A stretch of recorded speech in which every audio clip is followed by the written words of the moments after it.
You ever get that sinking feeling like you're both essential and invisible in your own family? Like you're the glue holding things together, but no one even bothers to see you. My name's Claire. I'm 22, and this is the story of how I planned every detail of my sister's dream wedding and wasn't even invited. It started in our family kitchen in Santa Monica. One request from my mother turned into something I never saw coming. This isn't just about a wedding. It's about what happens when you finally realize you've been used by the people you love the most. So, what would you do if your own family needed your talents but erased your existence? Let me take you back to the moment I realized I wasn't part of the celebration. I was the help. Our kitchen in Santa Monica has always smelled like rosemary and tension. I was standing at the island, still in my sneakers from my morning walk, when my mom, Marilyn, called me over like she was about to assign chores. She was drinking her usual lemon water, face calm, but I could already feel the pull behind her words. "Claire, sweetheart," she started, glancing at her planner like she was reading off a grocery list. "We need your eye on the wedding. Hannah wants a clean, coastal theme, something airy but not boring. Think muted blues, eucalyptus, maybe some brass accents."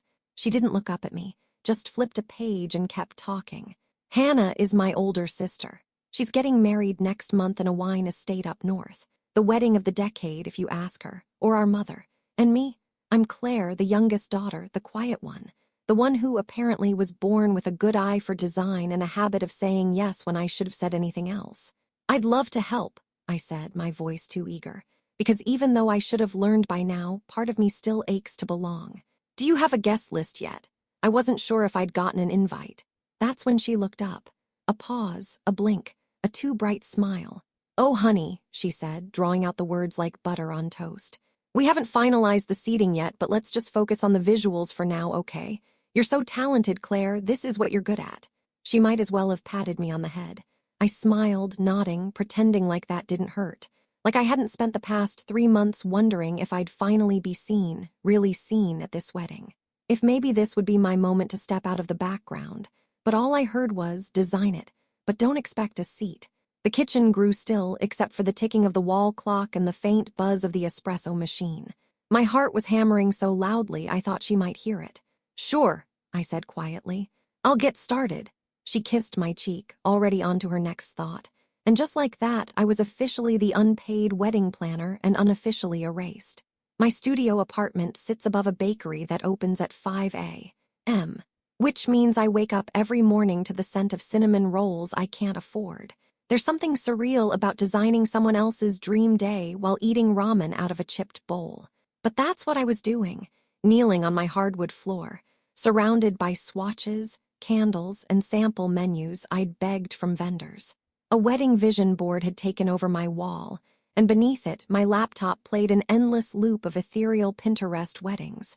Gauzy linens, dried florals, handwritten place cards on thick cotton stock. Every mood board I curated was a soft plea for recognition. Each color scheme felt like a question I didn't know how to ask aloud. Do you see me now? It wasn't that I didn't love doing it. I did. But I couldn't shake the fact that every peony I paired with silver dollar eucalyptus was another stitch in a gown I wouldn't be allowed to wear. I was building a world I wasn't invited to live in. Hannah hadn't reached out once. Not a thanks for helping. Not a how's school going. Not even a reaction to the 3 mock invitations I'd overnighted to her apartment last week. Just silence.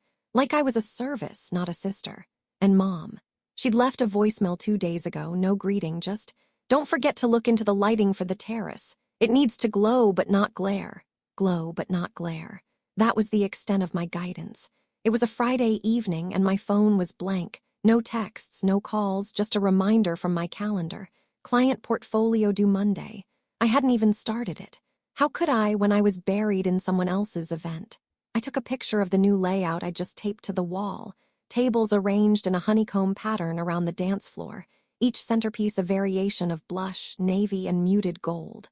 I edited it lightly and texted it to Mom and Hannah with a short caption. "New floor plan idea, more breathing room near the head table. Let me know what you think." An hour passed. Then 2. Still nothing. I scrolled through the thread, realizing every single message from me had gone unanswered.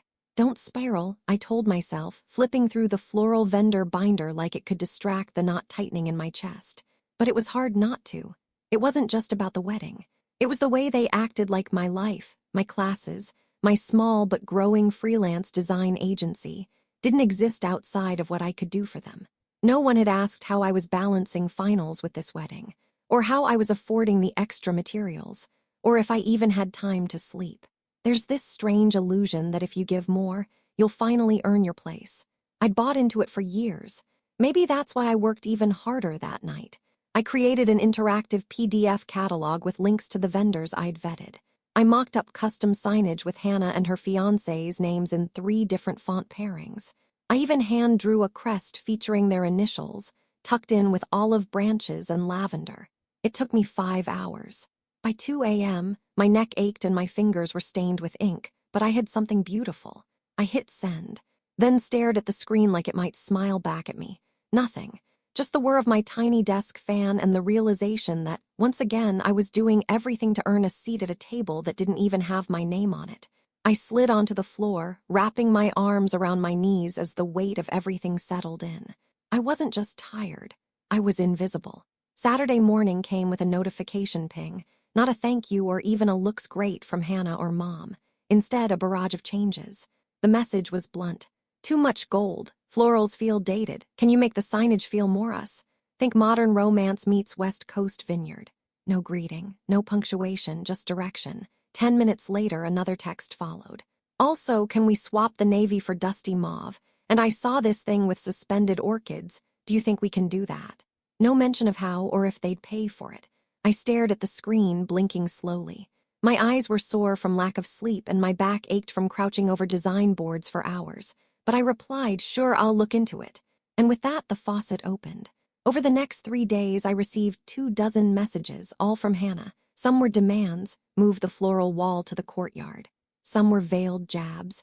We just want it to look elevated, not like a student project. One even came at 2:17 a.m., a Pinterest link with no caption. I wanted to scream.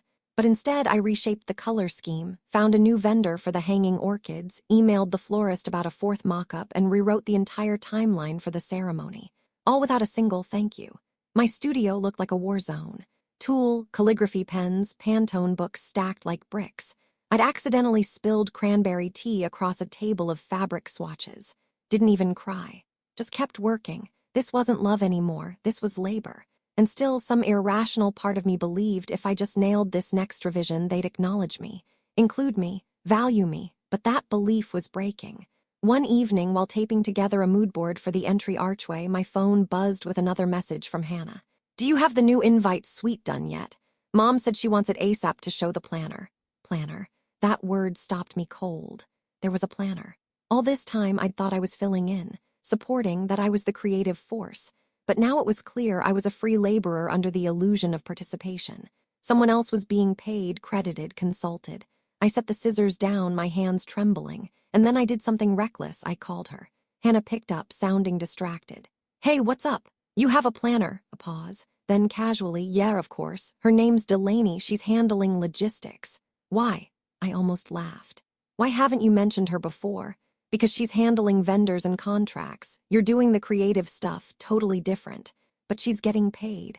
Well, yeah, she's a professional. I'm also a professional, Hannah. Another pause. Claire, you're my sister. I thought you wanted to help. Help, that word again. Always sweet on the surface, sharp underneath. I do help. I helped design your entire wedding. She sighed like I was being dramatic. You're making this weird.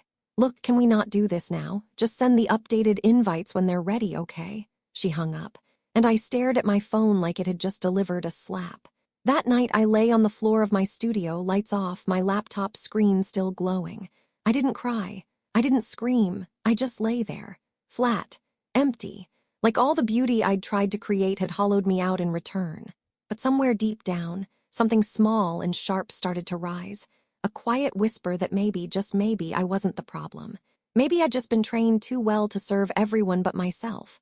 Monday morning started like any other, bleary eyes, stiff back, too much silence, but by noon something shifted. It came as a casual knock on my studio door, not the kind that screams emergency, more like an accidental rhythm. I wasn't expecting anyone. I opened it to find Professor Miller standing there with her signature canvas bag and oversized glasses slightly askew. Claire, she said with a half smile. You weren't in class. I thought I'd check on you. I blinked. Wow, I didn't realize someone would notice. She glanced past me at the explosion of design boards, swatches, and empty coffee mugs. Looks like you've been busy. I nodded, brushing a piece of eucalyptus off my hoodie. My sister's wedding, I've been designing everything. Professor Miller stepped inside cautiously, like she was entering a sacred space. She walked slowly, studying the wall where I'd pinned variations of seating charts and palette explorations. Is this all yours? Yes. She paused, taking it in, then looked at me, really looked at me. You know this is exceptional work, right? I froze, not because I didn't know I'd poured myself into it, but because no one had said that, not once. Not Mom, not Hannah, not anyone. I thank you, I stammered. She turned toward the door and then, as if remembering something, reached into her bag. I have a client, a friend of a gallery owner I consult with. She's getting married in Santa Barbara. Very particular, very high budget. I showed her some of your work from the semester and, well, she wants to talk to you. I stared at her. Wait me for her wedding. She wants a young designer with vision, someone with taste and bravery. That's you. I didn't know what to say. My mouth opened, closed, opened again. She's expecting an email by end of week. I'll send you her contact info. I barely remember saying goodbye. After she left, I stood in the middle of my disaster zone studio, floors littered with crumpled drafts, tea-stained corners, candles burned down to wax stubs, and felt something I hadn't felt in weeks. Purpose. Not borrowed purpose. Not family-assigned duty. My own. I sat at my desk, opened a new file, and started sketching fresh ideas. Not for Hannah, not for Mom. For someone who saw me. I worked through lunch and forgot dinner, only realizing how much time had passed when the sunlight changed color and fell diagonally across the hardwood. I felt alive in a way I hadn't in months. The chaos in my space didn't weigh me down. It pulsed with momentum. Later that evening, I finally checked my phone. 3 messages from Mom. Please drop off final samples at the house by Wednesday. We need to add a vegan option to the menu. Don't forget to keep receipts for reimbursement, eventually. Eventually. That word gnawed at me. A dangling promise they'd never quite intended to keep. I stared at the messages but didn't respond. Not yet. Instead, I opened a new email tab, typed in the contact Professor Miller had sent. I took a deep breath and clicked send. Subject: Wedding Design Collaboration Inquiry Body. Hi, Jacqueline, I'd be thrilled to connect. Professor Miller mentioned you might be interested in working together. I've attached a brief sample of my style and would love to hear about your vision. I signed off with my name and the logo I'd quietly designed for my own agency months ago, Claire Lynn Design Studio.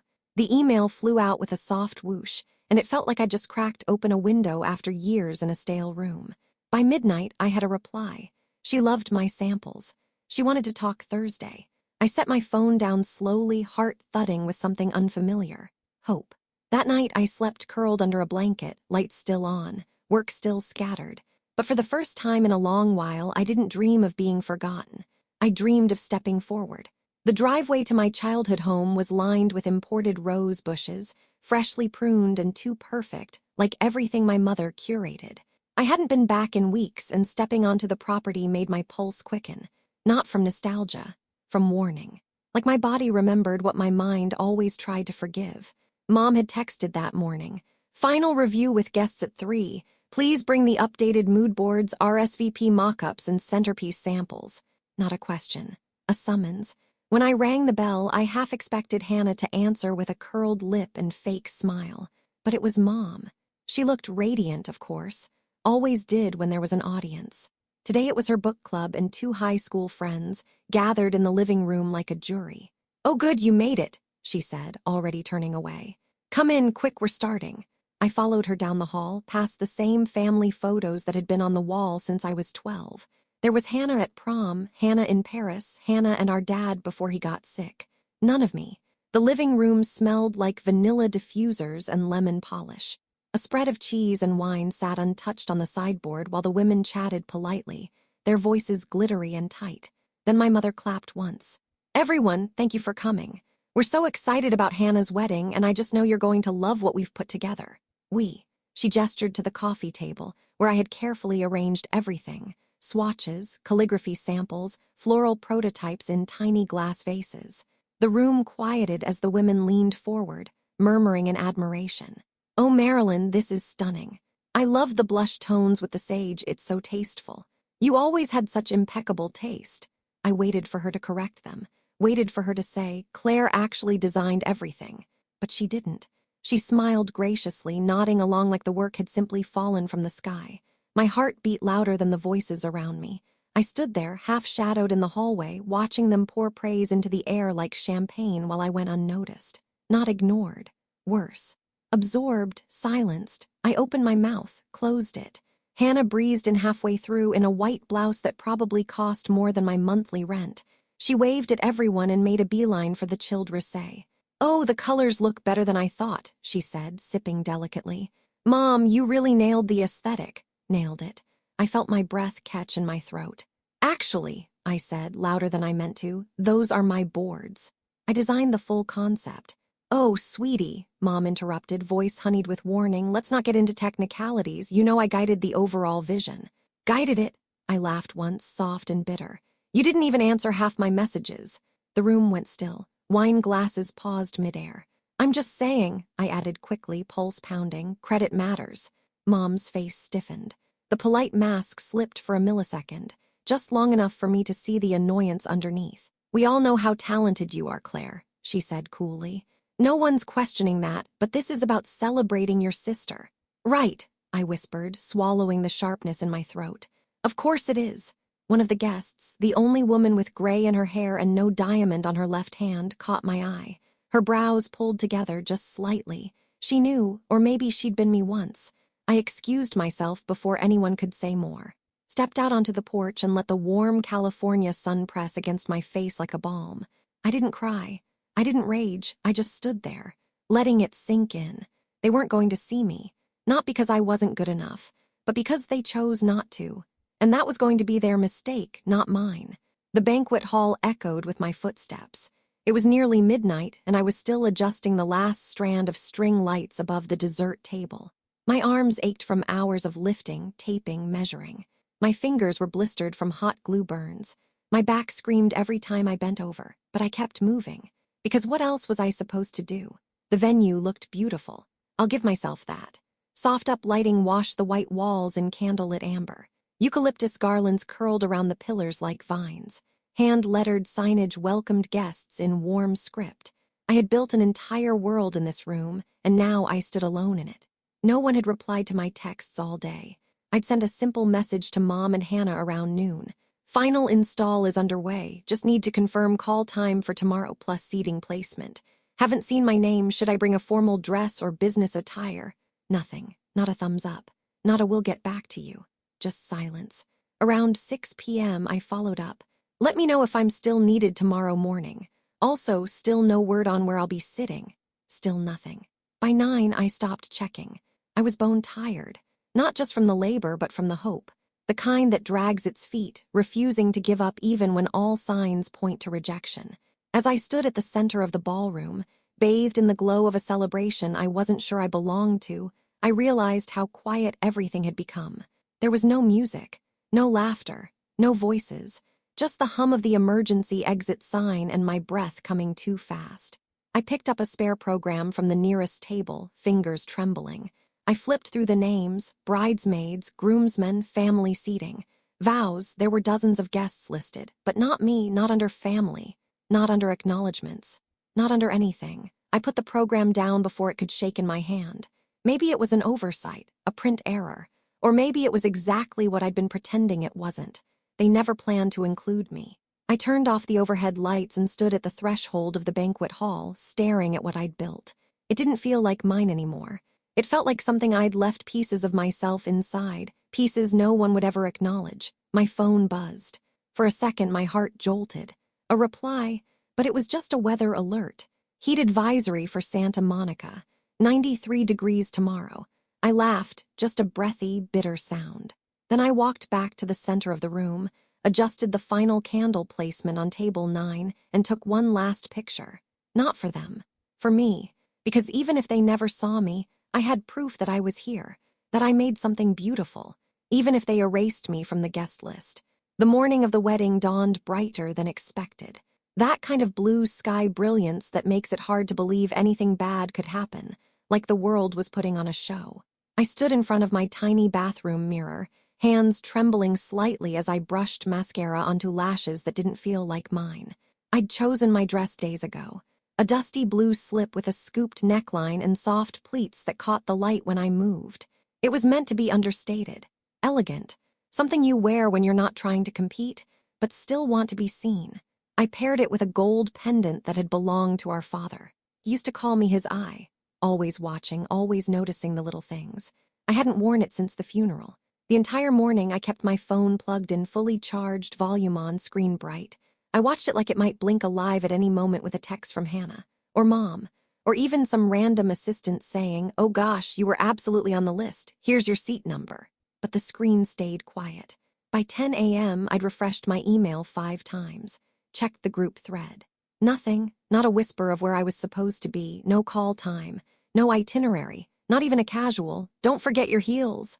I kept dressing anyway. I curled my hair in soft waves, painted a hint of blush onto my cheeks, slipped the pendant around my neck with fingers that shook just enough to make it hard. I looked like someone who belonged at a wedding. I looked like someone ready to step into a moment, but I was waiting for permission that never came. At 11:23, I caved and texted Mom. "Hi, just confirming if I should head to the venue now. Do I need a pass or is my name at the door?" I watched the little typing bubble pop up for a second, then vanish. At 11:52, my phone finally buzzed. One message from her. "There's no space left, sweetheart, but thanks for everything." I stared at it for so long I forgot how to breathe. No space left. In a venue I'd spent weeks mapping out, where I had personally measured for chair spacing and optimized the entire floor plan to accommodate 20 extra guests. No space. Not even a half apology, just a throwaway thanks. Like I'd helped move furniture. Like I was the caterer. I sank onto the edge of my bed, the dress crinkling beneath me, the pendant cool against my skin. My eyes burned, but nothing came out. Not yet. I wanted to believe it was a mistake, that someone else had forgotten to print my name, that the email got lost in a spam filter, that Hannah had meant to include me but got too busy, that maybe they assumed I'd be behind the scenes and didn't need a seat. But the truth was right there. Plain, blunt, final. "There is no space for you." That was the real message. And maybe it always had been. Not just at the wedding, but in our family. In every dinner I wasn't invited to. In every time Mom introduced me as her artistic one without ever asking what I was working on. In every thankless project, every last-minute favor.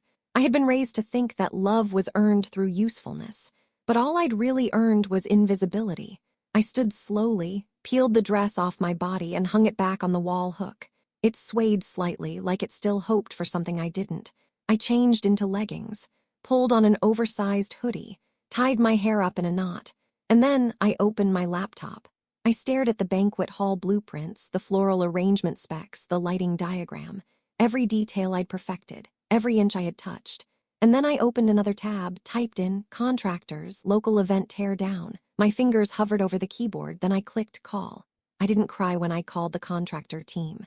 My voice was calm, controlled, professional even. "Hi, this is Claire Lynn. I was the creative lead on the wedding setup at Monterey Vine Estates. I'm calling to formally request a full dismantle of the event decor, effective immediately." There was a pause on the other end, then a cautious, "You mean after the reception, right?" "No," I said, eyes steady on the screen. "During." Another pause. Then the voice asked, "Are you the paying client?" "No," I replied. "But I hold the design rights, and there was no payment agreement signed, no contract, and no permissions for usage. I have documentation." Silence again. Then a sharp, "Understood. We'll send the crew." I hung up and just sat there, staring at the blank screen as the weight of what I'd done started to settle. This wasn't petty, it was personal. Because what do you do when the people closest to you act like you're disposable? You remind them what happens when you disappear. I left my apartment in jeans and a loose flannel, no makeup, hair tied back. I didn't want to be seen. Not as a guest. Not as the girl who built the room. I just wanted to watch the unraveling from a safe, removed distance. The vineyard was already bustling when I arrived. Cars lined the private road. Clusters of guests wandered in heels and linen suits, the buzz of celebration hanging low in the hot summer air. I parked at the edge of the property and walked quietly toward the main estate building. From the balcony above the banquet hall, you could see everything. the terrace where they were doing champagne photos, the floral arch where Hannah was about to walk through in her white lace gown, the hall glowing softly with the decor I'd installed just hours earlier. I found a corner spot, partly shaded, and pulled out a cup of coffee I'd brought with me. Then I waited. The moment began quietly. A single clink, the faint sound of movement. One of the string light canopies over the dance floor began to lower, not collapse, just dip, as the tech crew unhooked its anchor lines. Next, two men in polos began untying the ribbon sashes from the ceremony chairs. Then, in slow rhythm, the floral team started removing the centerpieces, one by one. Guests looked around in mild confusion at first, unsure whether it was part of the schedule. A few thought maybe there had been a change in theme. But then the signage came down. The seating chart. The signature drinks board. The welcome arch. By the time the orchids were removed from the ceiling frame, Hannah noticed. I watched her from above, white dress, perfect makeup, frozen in disbelief. "What the hell is going on?" she screamed, her voice piercing the quiet murmur that had grown into a buzz. Her fiancé stood beside her, blinking stupidly at the unfolding chaos. Mom appeared a moment later, heels clicking against the tile, her face flushed deep rose. She was already on her phone, calling me. I didn't answer. I sipped my coffee instead, let them stew in it. One of the guests, one of Mom's friends, I think, asked aloud, "Why are they taking everything down?" Another replied, "I thought they were just rearranging." But there was no rearranging.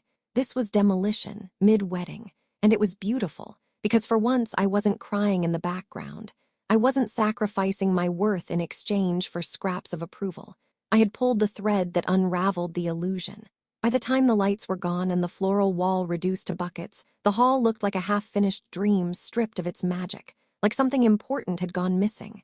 Because it had, me, and now they all knew it. I stayed on that balcony long after the music stopped. People began trickling outside, confused, flushed, whispering in tight little huddles. The air hung thick with something not even the heat could explain. Something brittle, unsaid. Inside, Hannah's voice rose again. Sharp, furious. Few guests hovered near the door, waiting to see if someone would fix it. But no one did, because I already had. My phone lit up with calls. First it was Hannah, then Mom, then Hannah again. Then unknown numbers, probably other family members. I let them all go to voicemail. Around call number 12, I finally opened one. Mom's voice, tight and clipped. "Claire, I don't know what you've done, but this is not okay. This is not okay. We are in the middle of a wedding. Your sister is in tears. We need you to come here. Now, please." Another from Hannah. "I don't even care if you're mad. This is psychotic, Claire. You've ruined everything. Do you even understand what you've done?" A pause, then a third one. Different tone. Mom again, this time smaller, fragile. "Claire, please, people are asking questions. There's no decor, no lighting. They're saying it feels empty. Just come back. We can talk about this. Just help us fix it." Fix it. As if I'd broken something that was whole to begin with. I looked down into the courtyard. The team had finished loading the floral installations into trucks. The space looked bare, sun-bleached and colorless, as if the soul had been vacuumed out. That's when I got up. Not to run, not to hide, but to walk down those stairs and through that hall with my head up. I entered through the side entrance, past the catering team whispering nervously behind the drink station. Someone noticed me, then another. Conversations quieted, then stopped. I walked straight to the center of the room. No announcement, no fanfare, just presence. Marilyn Mom was standing by the stripped-down dessert table, arms crossed, eyes sharp with worry and something that looked a lot like panic. Hannah was seated, veil askew, hands trembling over her lap. Her makeup, flawless just hours ago, now smudged at the corners. When they saw me, they froze. Like I was the last person they expected to show up. Like I was the haunting of their own consequences. Mom spoke first, her voice low and urgent. "Claire, sweetheart, I don't know what came over you, but this has gone far enough. Let's just fix it." I didn't move. Hannah stood then, slow and careful like she was stepping on ice. "Do you think this makes us look bad? Because it does. You've humiliated the entire family." "I didn't humiliate anyone," I said finally. "I just removed what wasn't paid for." They blinked. "What?" "No contract, no credit, no compensation. Which means none of this was yours to use." Mom stepped forward. "Claire, I told you we'd figure it out after the wedding." I tilted my head. "After I'd handed you everything, after you smiled and nodded and let people praise you for what I created." She didn't respond. Someone behind me gasped softly. I turned and saw a small crowd had formed. Guests. Some of them holding champagne glasses, some whispering behind napkins, watching this like it was a scene in a movie, so I kept going. I sent mock-ups, I revised, I created an entire brand for this wedding. You didn't pay me, you didn't credit me, you didn't invite me, and then you told me there wasn't space. Hannah looked away, and for the first time in this whole mess, she had no comeback. Mom's voice cracked. We just didn't think you wanted to be in the spotlight. You've always been quieter. Quieter doesn't mean invisible. Silence. You could have heard a wine glass crack from across the courtyard. I took a breath and walked over to a nearby table, reached into my tote and pulled out a folder. Inside were the documents, proof of ownership, no contract, no signature. Full rights reserved to Claire Lynn Design Studio. I placed them on the stripped-down head table. You can try to sue, you won't win. And then I turned to go. I was halfway to the door when someone started clapping, just once, then twice. Then others joined, not everyone, but enough. It wasn't a standing ovation. It wasn't wild, it was quiet, slow, reverent. A woman I didn't know, older, graceful, murmured as I passed, "Good for you, honey." I didn't cry, I didn't smile, I just walked, right out of the hall I built. And into the world I was finally ready to design for myself. They thought I was gone for good. And for a moment I almost was. But as I stepped out into the courtyard, the heat hit me, dry and bright and clarifying, and something shifted. I wasn't done yet. Not because I wanted vengeance, but because I needed to be heard. Really heard. Not just as a designer. Not just as the forgotten daughter, but as the woman who finally stopped waiting to be seen. I circled around the back of the estate and entered quietly through the garden terrace. The crowd had started to drift into uneasy conversations again, a low murmur of gossip and confusion echoing through the stripped-down hall. I didn't need a microphone. I just walked straight to the center of the room. Again. And this time I held a glass in my hand. Mom's eyes widened. She stepped toward me but didn't speak. Hannah stiffened at the sight of me. I lifted the glass. "To the bride," I began. The room stilled. "To my sister Hannah on her wedding day, you look beautiful, truly." She blinked, uncertain if it was an olive branch or a blade. I continued. "I want to say something that's been sitting on my chest for years. And don't worry, it's not a scandal, it's not a secret, it's just the truth." Every head turned toward me now. Even the DJ stopped fidgeting with his equipment. "This room you're standing in, the layout, the colors, the lighting, the signage, that was me. Every inch of it, I built it, I gave it everything I had." Pause. "But this isn't a speech about credit, it's about value." I looked at my mother then. She froze, lips parted. For a long time, I thought that if I gave more, worked harder, stayed small, I'd be included. That love was something you earned, like a promotion or a prize. But what I've learned is this: if someone can't see your worth unless you're useful, that's not love. Someone in the back murmured, "Wow." I turned back to the crowd. "You've all come here to celebrate love, and I hope you do. But I want to remind you that love isn't just about pretty vows and champagne toasts. It's about making space for the people who show up. It's about seeing the ones who build the table you're sitting at, even if they're not sitting beside you." I raised my glass. "To the unseen. The quiet ones. The ones who give without taking and love without being asked to." The room was silent. And then applause, not forced, not polite, real. It started slow and low, but it grew. Even some of the guests who had sat stiff-backed during the earlier drama clapped softly, thoughtfully. Mom's face was unreadable, but her eyes glistened. Whether it was regret or just embarrassment, I didn't care anymore. Hannah was crying, not pretty bridal tears, not delicate, real ones. Her mouth quivered, her mascara smudged, and for a second I saw her not as the polished bride, but as my sister. Flawed. Human, small in a way I'd always felt, but I didn't go to her. I didn't need to. I set the glass down, walked calmly out the same door. And this time no one followed. I checked my phone outside. 2 new inquiries, both from guests. One was a boutique florist asking for a branding collaboration.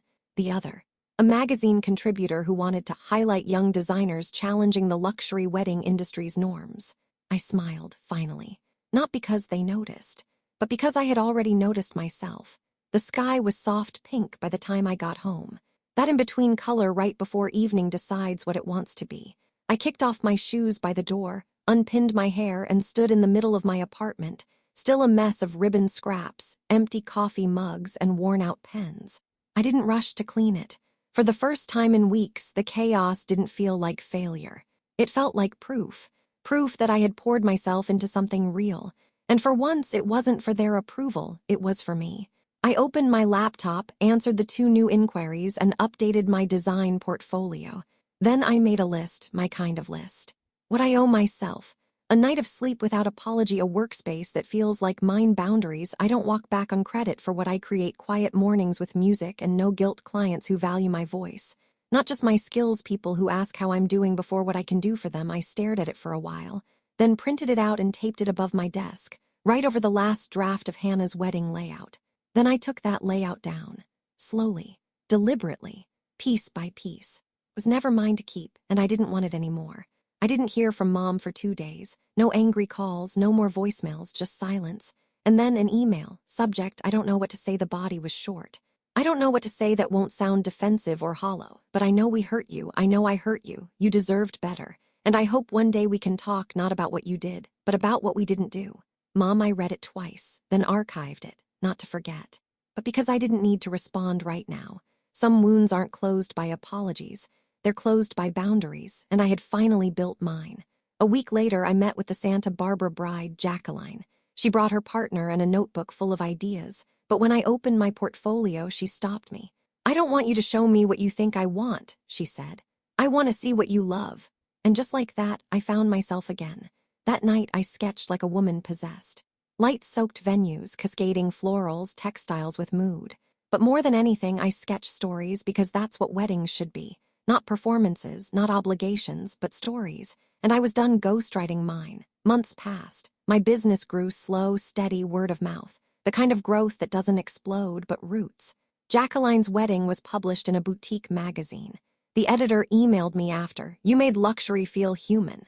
I printed that sentence and tucked it into a frame. I saw Hannah once by accident, at a market in Venice. She saw me too. We didn't speak, but she didn't look away. There was no animosity in her face, no superiority, just something raw, a quiet kind of acknowledgement, and that was enough. Some stories don't end with grand reconciliations. Some just release you. That Christmas, I didn't go home. Instead, I took a weekend retreat in the Redwoods. Just me, a sketchbook, and air that didn't ask anything of me. I wrote another list.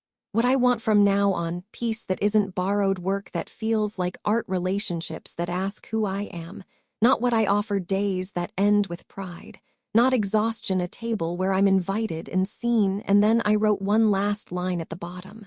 I am not a background character in anyone else's story, because I'm not, and I never will be again. Thank you for joining me on this story.